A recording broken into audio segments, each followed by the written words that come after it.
సరికొత్త జవసత్వాలు అందించే దిశగా కూటమి ప్రభుత్వం అడుగులు వేసింది. AP film, television, theatre development corporation నూతన బోర్డు ఇవాళ అధికారికంగా బాధ్యతలు స్వీకరించింది. అమరావతిలో జరిగిన ఈ వేడుకకు నటుడు ఎమ్మెల్యే నందమూరి బాలకృష్ణతో పాటు సినిమాటోగ్రఫీ మంత్రి కందుల దుర్గేష్ ముఖ్య అతిథులుగా హాజరయ్యారు. కార్పొరేషన్ చైర్మన్ గా P Bharat Bhushan, vice chairman గా ప్రముఖ దర్శకుడు మెహా రమేష్ ప్రమాణ స్వీకారం చేశారు. వీరితో పాటు టాలీవుడ్ ప్రముఖులు సుమన్, ఝాన్సీ, బుర్రా సాయి మాధవ్, చెదలవాడ శ్రీనివాసరావు సహా పలువురు డైరెక్టర్లుగా బాధ్యతలు చేపట్టారు.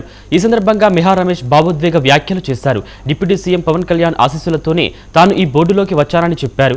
పవన్ కళ్యాణ్ కు సినిమా రంగంపై ఉన్న అపారమైన ప్రేమ, విజన్ ఈ పరిశ్రమను ఆంధ్రప్రదేశ్లో అభివృద్ధి పథంలో నడిపిస్తున్నాయన్నారు. పరిశ్రమ సంక్షేమానికి, సినిమా కార్మికులు హక్కుల కోసం నూతన బోర్డు నిరంతరం శ్రమిస్తుందని హామీ ఇచ్చారు మెహా రమేష్. ఫస్ట్ నుంచి ఇక్కడి నుంచి తమిళనాడుకి వెళ్ళింది, అక్కడి నుంచి హైదరాబాద్కి వచ్చింది.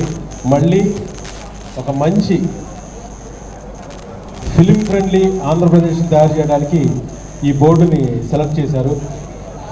ఆంధ్రప్రదేశ్ అభివృద్ధిలో, ఐటీలో అమరావతి ఎంత ఫాస్ట్గా అభివృద్ధి చేస్తున్నారో, ఐటీ మినిస్ట్రీ ఎంత బాగా పనిచేస్తుందో, టూరిజం మినిస్ట్రీ మన మధ్య అవార్డు పట్టింది, అలాగే పంచాయతీరాజ్ శాఖ కూడా బాగా పనిచేస్తుంది. అన్ని శాఖలు అభివృద్ధి పదంలో ఉండగా ఈ ఫిల్మ్ డెవలప్మెంట్ కార్పొరేషన్ని 2 ఏళ్ల తర్వాత ఈ ప్రభుత్వం ముందుకు తీసుకొచ్చింది. ఖచ్చితంగా మేమందరం ఇక్కడ ఉపాధి అవకాశాలతో పాటు ఇన్ఫ్రాస్ట్రక్చర్ని డెవలప్ చేసే దిశగా పనిచేస్తామని చెప్తున్నాను. నేను గౌరవ ఉప ముఖ్యమంత్రి పవన్ కళ్యాణ్ గారి ఆశీస్సులతో ఈ బోర్డులోకి వచ్చాను.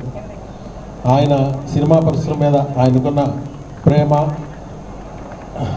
ఖచ్చితంగా ఇక్కడ అభివృద్ధి పదంలో నడిపిస్తుందని నేను నమ్ముతున్నాను. ధన్యవాదాలు.